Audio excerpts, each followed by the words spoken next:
Educando seu bolso, com o economista Frederico Torres.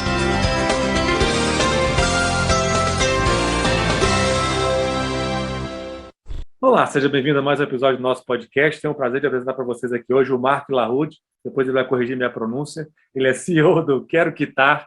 Quero Quitar é uma fintech de renegociações de dívidas. E depois ele vai melhorar minha definição também, obviamente. Renegociação de dívida é um problema. Aliás, endividamento, né, inadimplência são problemas antigos no Brasil. E a gente vai falar um pouco sobre o histórico disso também. O Marco vai dar dicas para vocês de como evitar esse problema, e se já está incorrendo nesse problema, como sair dele, né? Então, Marco, muito obrigado pela presença aqui, cara, agradeço o teu tempo, peço que você apresente para o nosso público aí, por gentileza. Legal, obrigado, Frederico, pelo convite, né?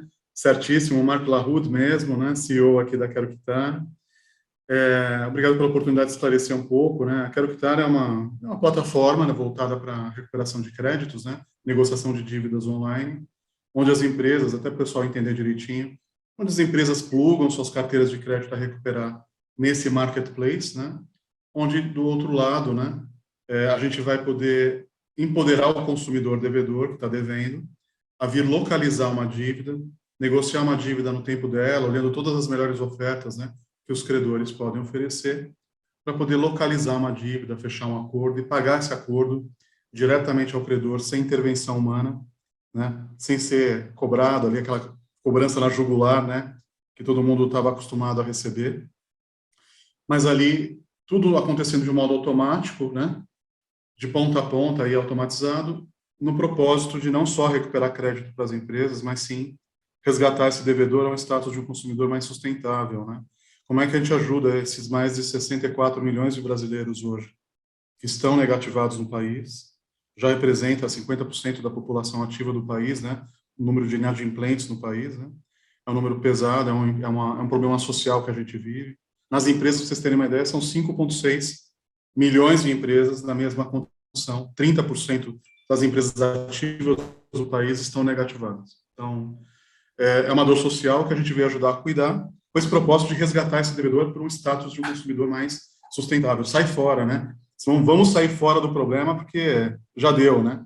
Essa questão de ciclo vicioso de inadimplência, eu saio, eu entro, né? Que é uma cultura, né? Infelizmente, do brasileiro, a gente tem que saber mudar isso, e é através da educação financeira também. Legal, cara. Aproveita que você já entrou dos números aí, né? 50% da população economicamente ativa, 64 milhões de pessoas. Qual que é a tua avaliação, cara? Você está há bastante tempo no mercado, isso está melhorando ou está piorando? Eu falo isso, inclusive, retirando o contexto só de Covid, de pandemia, né, que são assim 1 ano e meio, 2 anos bem críticos, obviamente, que interferem, influenciam nesses resultados, mas, do ponto de vista mais longo prazo, médio prazo, você vê com bons olhos a evolução do brasileiro em relação a esse assunto, ou ainda temos muito o que fazer? Olha, tem muito o que fazer, porque, na verdade, quando a gente idealizou a Quero Quitar lá atrás, a Quero Quitar foi idealizada em 2013, né? O número de inadimplentes estava na casa de 27, 28, né? Estamos em 64, né, milhões de brasileiros. Então, é um crescimento avassalador. Mas isso veio piorando, né, por causa do crédito que foi concedido anos antes. 2008, 2009, né, veio uma carga de oferta de crédito sem critério, que acabou dando o default na frente, né?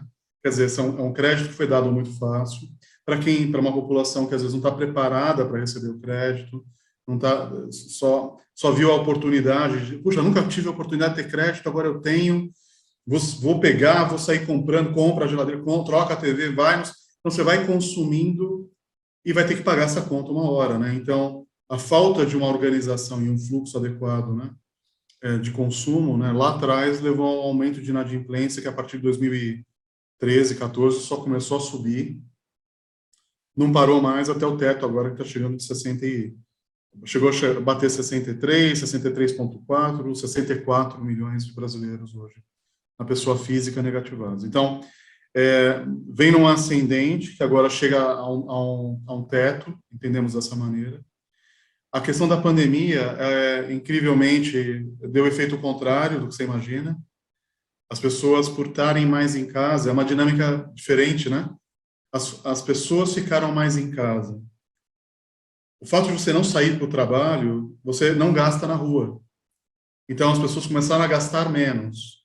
Com o auxílio emergencial, né, e tudo mais vindo de apoio, você teve um caixa um pouco mais, né, nas famílias de baixa renda, né, um pouco mais estruturado ali para poder pagar suas contas, né? E aí, junto disso, a família começou a tocar num tema que é tabu em casa, né, falar de finanças, falar das contas de cada um, né? E esse arranjo entre ficar em casa, gastar menos porque eu não estou na rua, conversar sobre isso na família e ter algum aporte entrando, né? Via os auxílios, né? Acabou dando um equilíbrio no orçamento familiar que levou a um aumento dos pagamentos, né? Dos acordos, né? Mais acordos gerados, mais pagamento de dívida.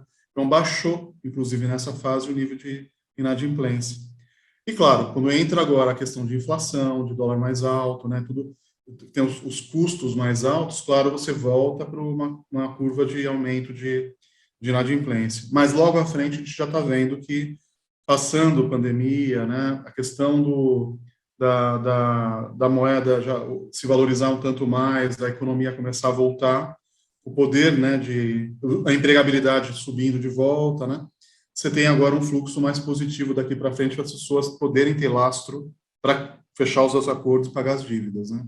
Mas é uma história que vem desde o crédito mal concedido lá atrás, ou mal consumido, vamos falar assim, que levou a um aumento de inadimplência, e aí toda uma fase de adequação da economia, né, que a gente está vivendo já há anos, a gente não tem uma economia que cresce muito no país, né? Mas agora, com tudo isso que a gente passou, esses últimos 2 anos foram duros, né? Agora temos um horizonte mais positivo aí. Vamos ver se as coisas rolam bem daqui por diante, né? É a torcida de todos aí. Legal. Merecemos, todos nós merecemos, né? Algo muito melhor daqui por diante. Sem dúvida, sem dúvida. Bacana a recuperação histórica que você fez aí.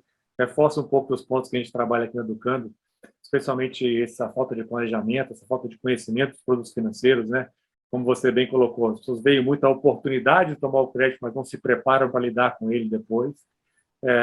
O teu relato também de o cara não sai para trabalhar, acaba não fazendo gasto por impulso na rua, que antes ele fazia, né, e que acabava prejudicando as finanças deles.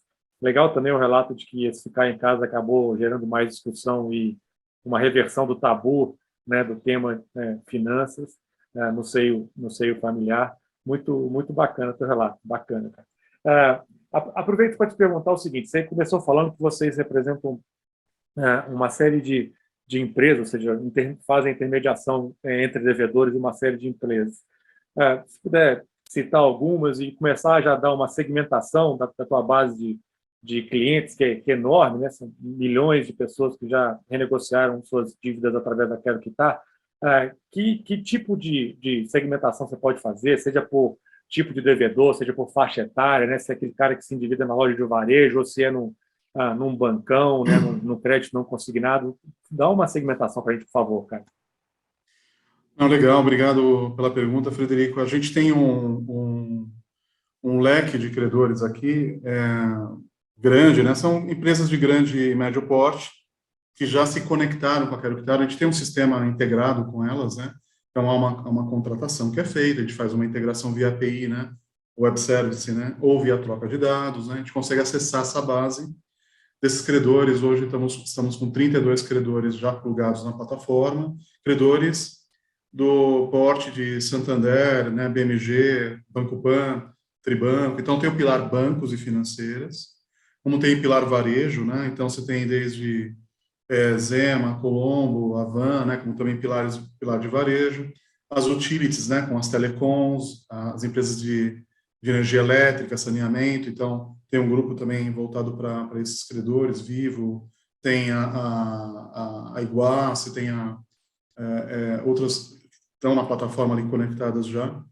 Tem o pilar de educacional, que está crescendo muito, infelizmente, a inadimplência na área educacional. Na área de construção, parte imobiliária, e a parte também de cosméticos, né? Um mercado importante também, que vem sofrendo com a inadimplência por causa das consultoras, né? Que representam, né? As marcas de cosméticos. Então, olhando os credores, são separados nesses grupos. Trouxeram hoje, a gente tem uma base, para você ter uma ideia, aqui na Quero Quitar, de 57 milhões de devedores que já encontram dívidas a negociar na plataforma. Então, 57 milhões de devedores, pessoa física e jurídica, a gente trabalha com os dois blocos, né? Já encontram dívidas a negociar aqui dentro da Quero Quitar. São 77 milhões de contratos que a gente tem aqui dentro, sob custódia, para poder recuperar o crédito, com 300 bilhões de reais de crédito a recuperar aqui dentro. Então, é um volume massivo, você já criou um marketplace, então estamos num patamar hoje de realmente praticar aquilo que a gente se propôs lá atrás, em 2014, 2015, então é o modelo mais lento de se criar, de negócio, né? O marketplace é mais lento de você construir, mas ele é mais sustentável quando você chega lá. Então, estamos numa trilha ainda, mas, claro, um estágio mais avançado desse marketplace. A segmentação de base que a gente faz aqui de devedores, claro, tem de todo tipo, mas é bom olhar, é mais fácil olhar para a carteira do credor. Então, a segmentação dessa carteira, ela das dívidas que estão lá dentro, a gente separa por idade de dívida, então tem o aging da dívida, que a gente chama, né? Então, são dívidas que vão desde os 0, aí, 30 dias, né? 60 a 90, 90 a 120 dias de atraso, ainda até 1.800 dias, né? Passa disso, vai longe, né? Até 10 anos de atraso, né? Então, um tema que a gente pode falar um pouco é essa questão se a dívida uma hora caduca ou não caduca, a gente podia entrar um pouco nesse tema também para falar, mas você tem ali uma separação por aging, por tipo de dívida, inclusive, né? Quer dizer, que tipo de dívida as pessoas contraíram, né? Cartão de crédito, crédito direto ao consumidor, algum saldo em conta corrente ficou em aberto, né? Então, essas verticais de tipo de dívida, ticket médio, né, da dívida e principalmente o perfil do consumidor, né? Você tem que entender como que é o perfil desse contratante do crédito ali, que ele deixou de pagar, ou do produto que ele comprou, né? Por que ele parou de pagar aquele produto, né? Então, essas variáveis todas compõem o algoritmo de propensão que a gente tem aqui dentro da base. Então, a gente faz, nessa base de devedores, a gente roda algoritmos de propensão para verificar quem dessa base está mais propenso a fechar um acordo e pagar um acordo, né? Então, são as modelagens que a gente tem aqui internamente para poder fazer uma melhor, né, uma recuperação de crédito mais assertiva, né? Acho que, não sei se eu respondi um pouco Não, respondeu, mas o que eu estava querendo saber, e eu acho que você começou a entrar nisso, assim, se tem tipos padrão, né, de devedores, mas você passou por uma lista aí bem grande, né, de bancos, varejo, educação, cosméticos, construtoras, contas de água, luz, telefone, quer dizer, pelo jeito, a nossa meia hora aqui não dá para falar de tipos padrão, né? São vários. São vários, porque você tem devedor, não existe assim, o endividamento está blocado somente no público de CD ou CDE, não existe isso, porque todo mundo pode passar um estresse financeiro em algum momento. O estresse financeiro gera, né, um desarranjo na pessoa enorme, um desarranjo familiar, inclusive, então ele é motivo de um monte de fonte de problemas na vida das pessoas. A gente tem um dos founders aqui, o Arthur Zular, né? Ele é um CBO, é um Chief Behavioral, né, Officer, né? Então, para você ter uma ideia, o Arthur é um cardiologista, né, médico, cardiologista, presidente da Associação Brasileira de Psicossomática, né? Ele é um cara que vive, né, a história dele toda voltada para o comportamento humano, para a qualidade de vida das pessoas, para o equilíbrio biopsicossocial do indivíduo, né? Então, a gente olha muito essa dinâmica na vida das pessoas, então não está restrito a um público específico, isso existe na classe A, B, C, não importa.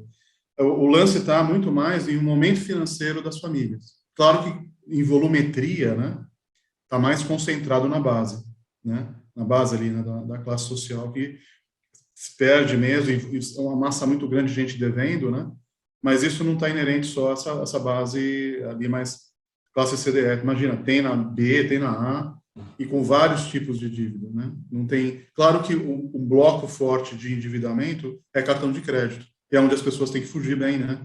Porque aí está o maior juros da história, né? Então, como se relacionar com o cartão de crédito de um jeito saudável, né? É fundamental para que não tenha um desarranjo financeiro grande aí, né? Se caso parar de pagar. É uma bola de neve pura, né? Pois é, aproveita, descreve para nós a evolução desse endividado no cartão de crédito. Como é que funciona a dinâmica para que o cara chegue até vocês? O cartão de crédito ele é um perigo, porque, primeiro, acho que, pensando bem aqui, pensando friamente todos nós aqui, o ideal é que não existisse o cartão de crédito, né? Porque a pessoa tem dinheiro ou ela não tem, né? Ou ela tem dinheiro ou ela não tem. Então, a partir do momento que você tem um plástico na mão, então um cartão digital, que seja, né? Ele está com a possibilidade de ir na internet e parcelar aquilo em 10, 12 vezes, se ele não fizer um belo controle do planejamento ali financeiro dele, futuro, né? Esquece, ele vai se perder.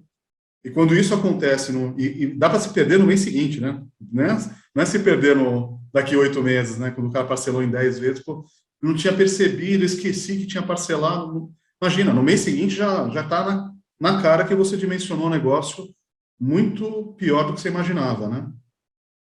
Então, só dá para ter cartão de crédito se você tiver um bom plano financeiro, né? Futuro, né? Então, melhor ainda é trabalhar só com cartão de débito, né? Eu tenho o meu dinheiro na conta, eu posso comprar o que tenho de dinheiro na conta, não posso gastar além daquilo. Se eu usar cartão de crédito, tem que olhar com muita consciência. Venceu aquilo, os juros é muito alto, é juros sobre juros em cada mês que passa, né? Vou fazer o pagamento mínimo da fatura e deixar rolar para o mês seguinte. Meu, isso é matador, é onde as pessoas não entendem por que eu entrei num furo desse de ter uma inadimplência tão alta, oriunda do mau uso do cartão, entendeu? Como é que eu cheguei nisso tão rápido, né? E é muito rápido. Então, o cartão de crédito tem que ser olhado assim. Eu recomendo não fazer o parcelamento, usar no máximo o pagamento à vista no cartão de crédito, isso vai vencer na fatura do mês seguinte, e monitorar isso a cada 2, 3 dias de como é que está sendo acumulada a próxima fatura. Mas, infelizmente, tem alguns bancos, né, que eles não mostram a fatura atualizada do mês seguinte, só quando fecha. E aí você fala, cara, o que aconteceu? Estava em 2.000, minha fatura estava em 2.000, saltou para 3, saltou para 4, né? Porque, assim, logo no finalzinho do mês, é que não estava sendo computado tudo ainda no seu cartão de crédito. Por isso que melhor meio mesmo é cartão de débito, né? Comprei, abateu da conta, olho para o saldo, fala, bom, já sei o que eu tenho que fazer. É o melhor caminho.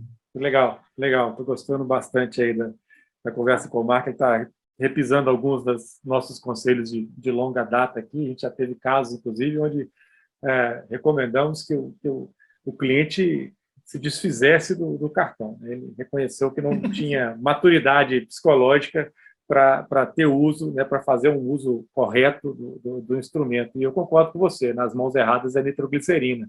Né? Exatamente. Tá. Gostei também que você falou que é um problema que aflige as classes A e B também, apesar do grosso estar na CDE, quer dizer, não é só porque o cara ganha bem que ele está alheio ou isento de fazer um bom planejamento do comportamento, a gente fala disso aqui o tempo todo. E aí, sobre cartão, cara, eu queria aproveitar para emendar com uma pergunta que eu tinha aqui, que é essa profusão de contas de bancos digitais aí mais recentes, né, de alguns anos para cá, como é que eles estão afetando a questão da inadimplência? Você vê algum diferencial no comportamento deles em relação aos outros? Estamos indo numa direção talvez um pouco melhor ou mais do mesmo nesse quesito aí, por exemplo? Então, você está falando das fintechs, né, novas, né, voltadas para a área bancária, né, para os bancos, né? Tem uma mescla interessante acontecendo, quer dizer, você tem a parte de taxas, custos, né, sendo de certo modo reduzido, né, por uma nova visão que essas fintechs trazem para o mercado. Acho que a gente está no grupo de fintechs, né, na área de recuperação de crédito, né. Então, é muito legal você ver esse movimento onde você proporciona uma conta que é mais acessível, né, com políticas mais transparentes, claras de uso, né. Mas ainda o ponto que a gente tem que tomar um pouco mais de cuidado é na concessão do crédito, né. Essa frente de concessão de crédito tem coisas novas crescendo forte, né, quer dizer, o crédito com garantia, né, um negócio que não era tão explorado e começou a vir forte, né, e as pessoas começam a tatear isso, entender o que é, né, ter um crédito com garantia de imóvel, com garantia de veículo, né? Mas também tem que saber fazer muito bem essa captação do recurso para não se arrepender depois, né? O bem tem um valor maior do que você está pegando ali, né?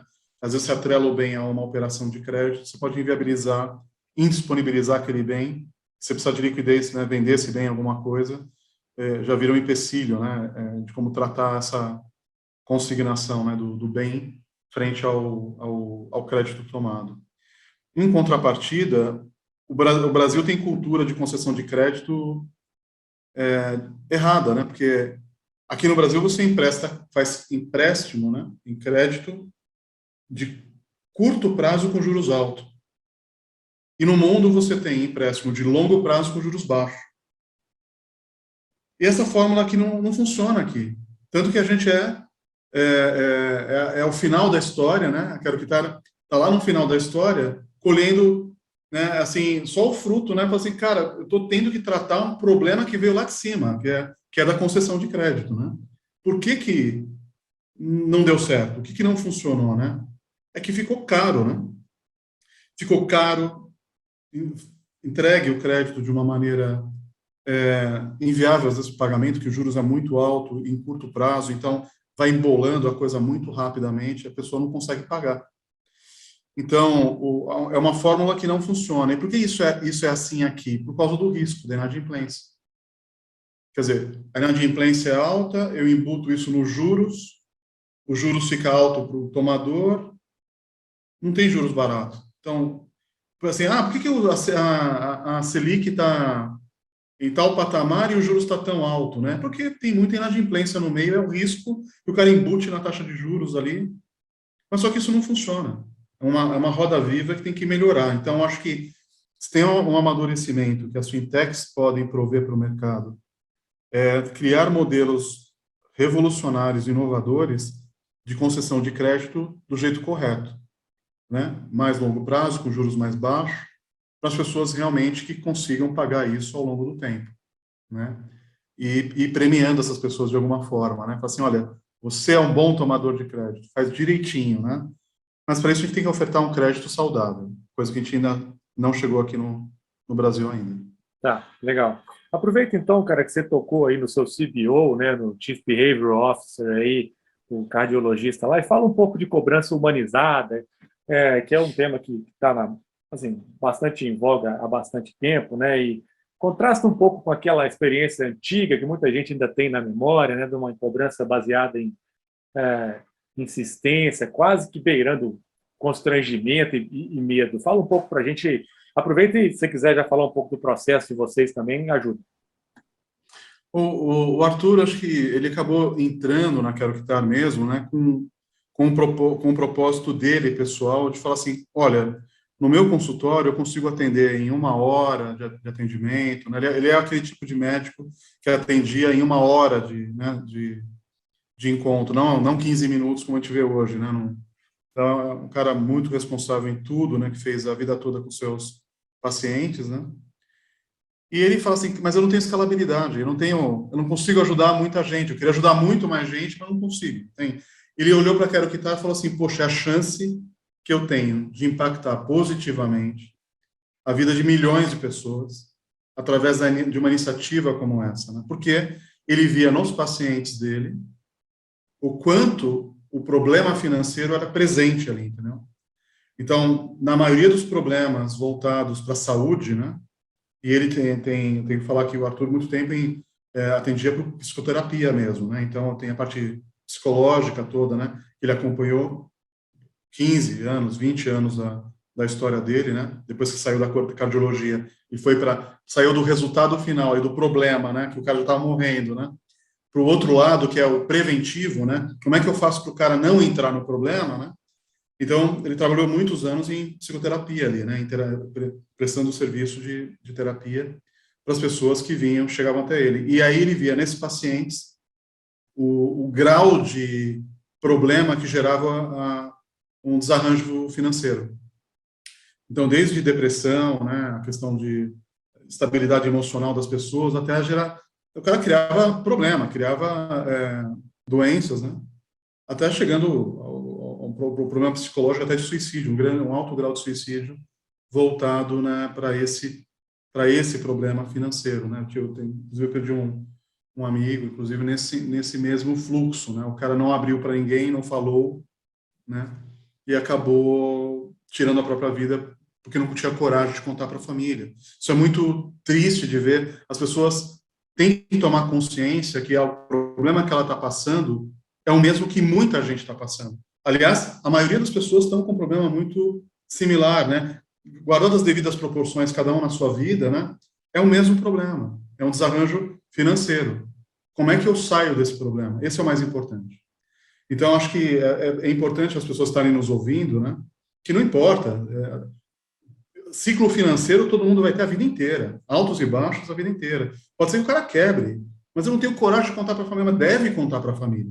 Deve falar, deve abrir, deve rasgar e deve ver quais caminhos eu posso seguir agora para me estruturar para sair do problema. Aí entra uma conversa até de superendividamento, né? Uma legislação que a gente ainda não se aprovou, né? Se aprofundou muito no tema. São dívidas, são pessoas, empresas têm um endividamento hiper, né, alto, né, e aí precisam se reprogramar, criar um plano, né, a longo prazo de recuperação, mas tirando essas proporções gigantes, né, mesmo um pequeno desarranjo financeiro numa família de qualquer classe, não importa, né, pode gerar muito problema. Então, por que não olhar isso com naturalidade, com responsabilidade e começar a resolver de vez, né? Ah, mas a minha filha, eu vou tirar isso da minha filha, eu não vou dar aquilo, mas ela queria aquele presente, ou ele queria aquele curso, eu não vou poder proporcionar. Às vezes não.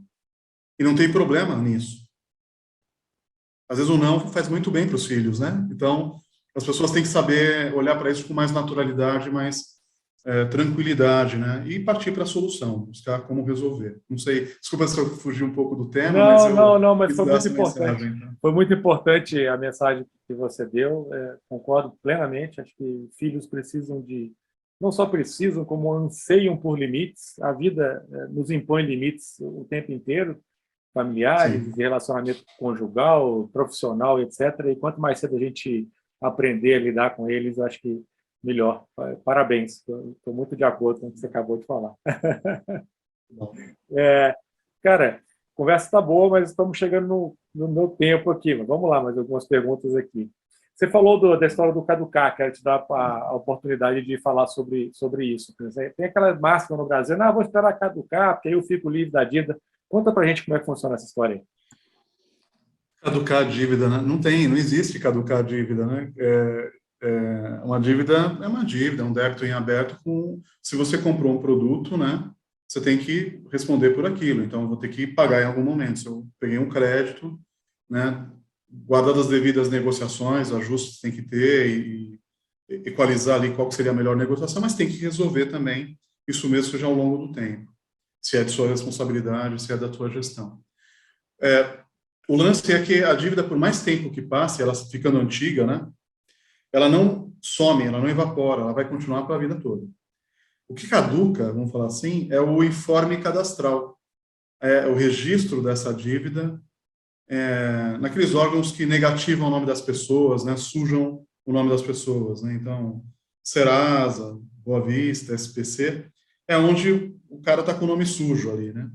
Então, acaba depois de 5 anos de dívida, sai dos informes cadastrais por legislação. Então, o Bureau de Crédito, né, que são esses órgãos que negativam as pessoas, eles têm que tirar dos informes cadastrais o CPF ou o CNPJ após 5 anos. Ah, mas isso sumiu minha dívida. Não. Ela existe ainda, você está devedor. Só saiu do informe cadastral. Ah, mas aí pouco me importa porque não está me afetando, vírgula, né? Porque aquela informação está dentro de um banco ou um varejo, né?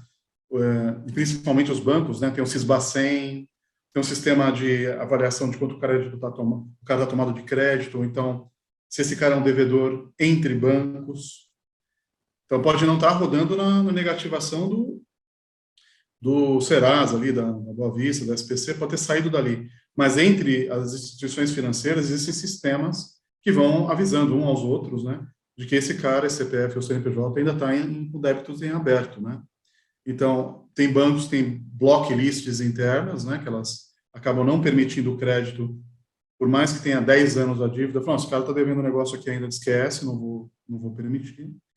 Ou então, bancos que se falam que vão acabar restringindo o crédito dessa pessoa. Quando a pessoa também quita um débito muito antigo, tem um benefício também que o score dela de crédito, o cadastro positivo ali, também vai subindo, porque ele está pagando, né, coisas que estavam penduradas e agora ele está liquidando, né? Então, é tudo uma conjunção. Tem que olhar assim, o primeiro ponto, não caduca a dívida. E por que eu devo pagar uma dívida mais antiga? Porque eu quero ter o meu nome, né, limpo, de volta na praça, para poder captar o crédito, comprar um imóvel, né, ou um carro tal, tranquilo, financiado, né? Não quero ter nenhuma restrição pairando sobre o meu nome. E me ajuda também num cadastro positivo, num score de crédito aí para o futuro. Então, eu vejo com muito bons olhos, claro, as pessoas poderem liquidar o débito ao longo do tempo, quando a vida proporcional o tempo certo de liquidação daquele débito, né? Perfeito, perfeito. Legal. Gostei do esclarecimento. Acho que muita gente não sabe disso e ficou sabendo agora com a aula aí do Mark. Bem bacana. Imagina. Mark, me dá um exemplo. Então, você falou aí de vários tipos de empresas que vocês representam, né? Por exemplo, o aluno lá que deixou de pagar a mensalidade da faculdade, cuja dívida caiu aí para vocês, né? Está no portfólio de vocês. É vantajoso para ele procurar Quero Quitar, ou ele tem a opção de fazer isso direto com a própria faculdade? Quando cai para vocês, só se negocia com vocês? Fala um pouquinho desse operacional para a gente, por favor. Sim, a Quero Quitar é uma plataforma democrática, aberta, né, para uso do consumidor, para uso dos devedores, né, quem queira consultar ali o seu CPF ou o CNPJ para ver se tem um débito em aberto, né. Esse débito em aberto, se estiver cadastrado aqui dentro, né, se tiver um débito cadastrado na base da Quero Quitar, vai aparecer o débito para a pessoa poder enxergar, né, a gente chama de cards da dívida. Então, ele vai ver, se tiver mais de uma, vai aparecer alguns cards ali para ela, dizendo, na Quero Quitar já constam 3, 4 dívidas no seu CPF ou CNPJ. Ela olha para aqueles cards, né, e pode já ter uma proposta à vista ali para liquidar de vez o débito, ou abrir opções de parcelamento. Quando ela clica em ver mais opções, ela abre um leque de parcelamento ofertado pelo próprio credor. Ali ele vai ver descontos e parcelamentos que podem ajudar a pessoa a liquidar o débito.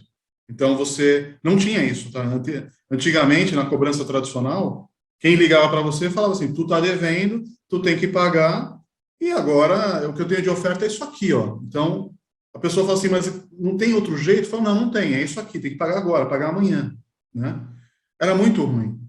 Quando você dá uma plataforma na mão do usuário, para ele poder, no tempo dele, né, às 11 da noite, no quarto dele tranquilo, abrir uma tela, olhar os débitos, ver as ofertas, olhar para o orçamento dele com calma, voltar para ali e falar, olha, essa oferta cabe no meu bolso, assume ela, gera um boleto, já paga a primeira parcela e parte para os próximos, né?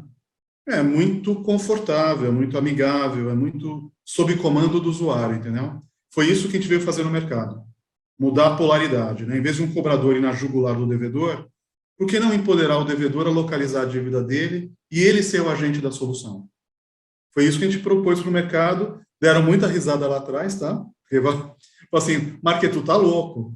Eu tenho 2.000 posições de atendimento aqui ligando para o cara e cobrando, né? Ostensivamente o cara não paga, por que ele vai numa plataforma querer liquidar a dívida dele? Você tá louco, né? Eu falei, olha, eu acho, eu acredito que falta um canal, não tem um canal que ajude as pessoas a se resolverem. A gente trouxe esse canal. A disrupção foi criada pela Quero Quitar, né, no ano de 2014, né, junto do primeiro programa de inovação do Bradesco, inclusive, no início de 2015, né, onde a gente entrou ali para fazer uma prova de conceito com já um grande banco, né, para provar que o conceito poderia dar certo, né. E foram 18 meses de trabalho com o Bradesco para poder falar assim, olha, deu certo. Passou pelo crivo de segurança corporativa, departamento jurídico, área de tecnologia, área de operações, compliance do banco, para a gente ir parar lá na home do Bradesco em outubro de 2015, provar esse conceito que deu certo, e aí a gente foi para o mercado, né? Em 2016, junho de 2016, a gente foi para o mercado, para poder expandir o trabalho que veio até hoje, né? Então, a Quero Quitar é esse canal que é o canal destino de quem pensa em quitar uma dívida, entendeu? É isso que a gente trouxe para o mercado, para facilitar, para ajudar as pessoas a saírem do problema. E tem uma iniciativa legal aqui dentro, o Quero Renda, né? Que é voltado justamente para o propósito da companhia. Quero Renda visa criar iniciativas voltadas para resgatar o devedor ao status de um consumidor mais sustentável, né? Como é que eu tiro essa pessoa do problema? E tem iniciativa de educação financeira, geração de renda extra, né? A iniciativa voltada para ferramentas de apoio e também os artigos e dicas voltadas para organização financeira, que é o mais forte, ele tem muita informação ali sendo gerada, né? Então, é uma empresa de propósito ainda, né? ESG desde a nascença, né? Desde o início dela, né? A gente já é ESG desde o começo, antes muito de falar do que é ESG para o mercado e tudo mais, né? Legal, legal.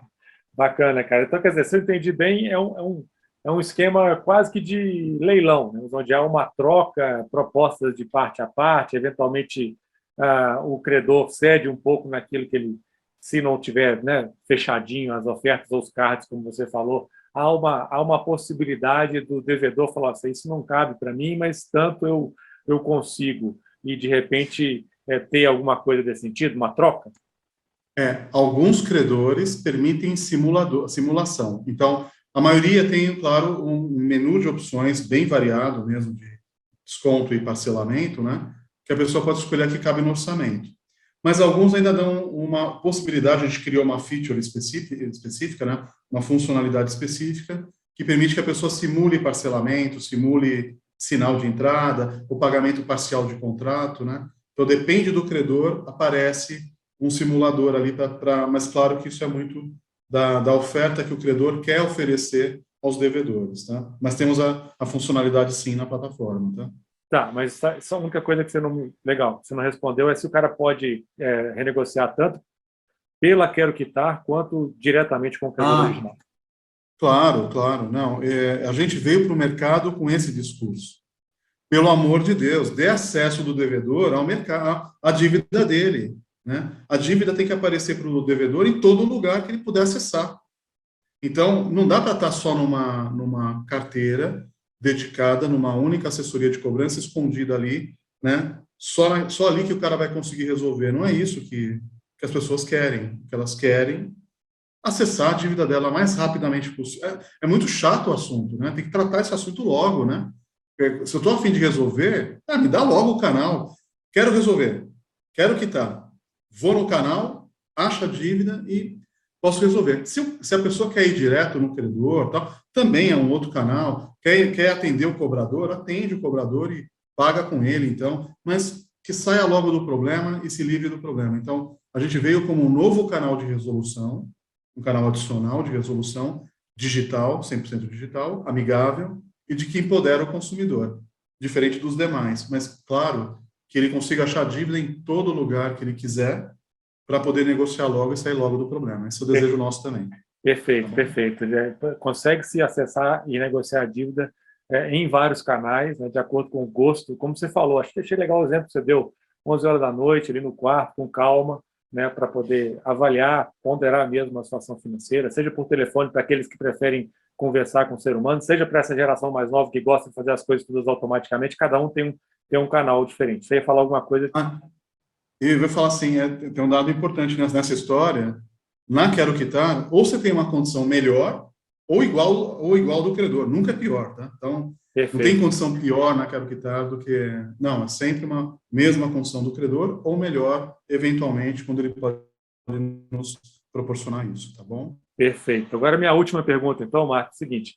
A gente vê também, pelo menos era assim, se me corrija se eu estiver errado, uma reincidência na inadimplência, né? Faça uma renegociação, 6 meses depois, o cara volta a incorrer no mesmo problema, porque muitas vezes ele não fez a conta direito.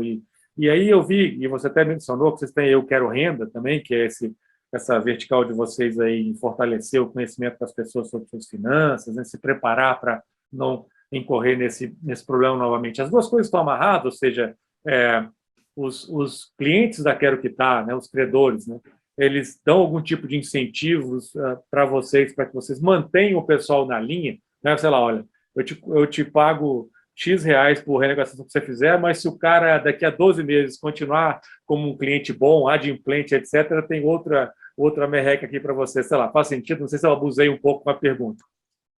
Não, sim, ele está bem claro, Frederico, é um modo de você criar uma cenourinha ali para o comportamento, né? Ainda as empresas credoras ainda não chegaram nesse patamar, eles vão assimilando as mudanças, a gente não pode querer colocar tudo em prática em tão pouco tempo, né?